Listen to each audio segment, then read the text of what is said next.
Welcome to my channel, Jazz Studio, and I'm excited about this topic, the right way to learn jazz improvisation. Hopefully I got your attention. Trust me, I do like scales and I think they're very important. It is not my main emphasis in my own practicing. First off, let me give you an analogy. Let's act like you were wanting to learn a foreign language. Let's pick Spanish. Let's say your Spanish teacher taught you the alphabet in Spanish and you learned it, and then they said, all right, go speak Spanish now. You'd be super overwhelmed and not prepared. That is like when someone gives you the blues scale, for example, and says, all right, you get to improvise with the blues scale. It's truly not the jazz vocabulary. Scales, it is a good foundation to understand where the patterns or phrases coming from. Let me continue that analogy. The teacher said, let's work on 5 to 6 words in Spanish. They're saying it and you're trying to emulate the way they say it. You find the definitions of these words in Spanish and you understand them and you practice them over and over and over. The teacher says, let's take those 5 to 6 words and let's find some sentences we can say within them. Lastly, have a dialogue and talk about something within those sentences with somebody else. You want it to feel like it flows. If you start to do that, you can change up the rhythm of how you say those sentences or even add your own slang.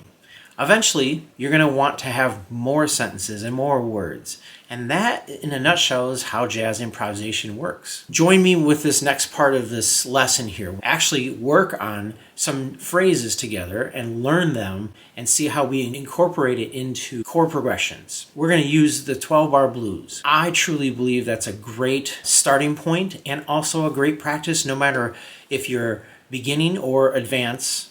All right, so what's the next step? How do we do this? The very first thing is that you need to go listen to some of the greats playing over the same chord progressions that you're working on. In this case, we're doing the 12-bar blues. I'm gonna go listen to Charlie Parker and so forth on how they play over the 12-bar blues. I picked 6 different recordings. You're going to notice they're in the list. I highly recommend going and listening to the whole song. But what I am doing is I'm nitpicking what I really like in that solo.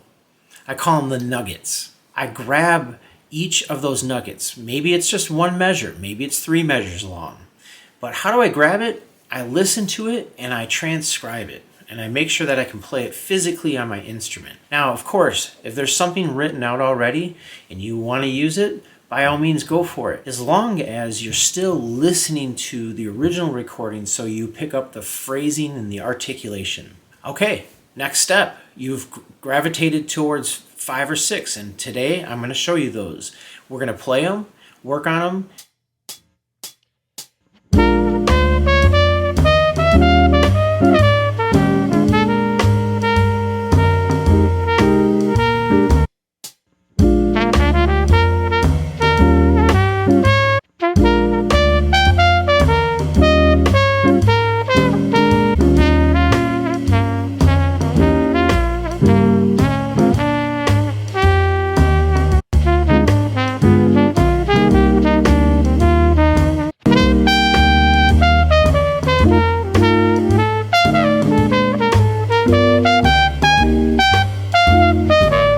So you just heard me play the phrases that I transcribed listening to the greats, and I applied them into the actual measures that I got them from. They sound great.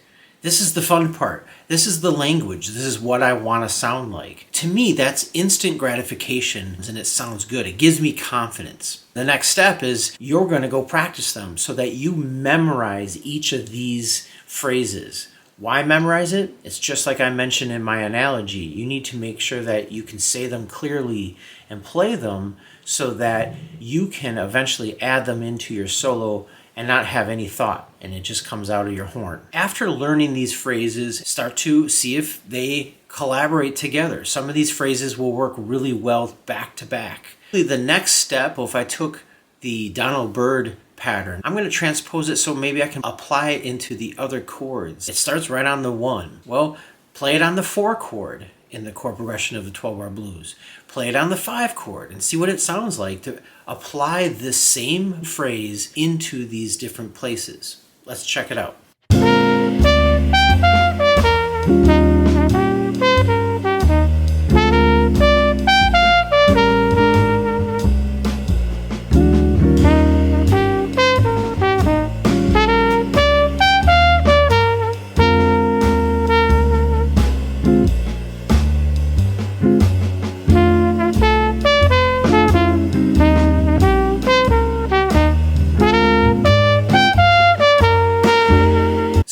just that one small, one measure phrase that we took from Donald Byrd, and I was able to apply it in numerous places in the 12-bar blues. It's instantly given me the vocabulary of a jazz player. To improve in my jazz improvisation, it's listening and transcribing and applying these ideas into my solos in practice. It's not that I don't like scales, it's just that that's not what's going to make you sound like Charlie Parker. Over the past 30 years, I've been playing jazz and teaching jazz and still taking lessons from some of the greats. They all are in the same boat with me in regards to making sure that you listen and take the vocabulary that you're hearing. All right, happy practice. Thank you.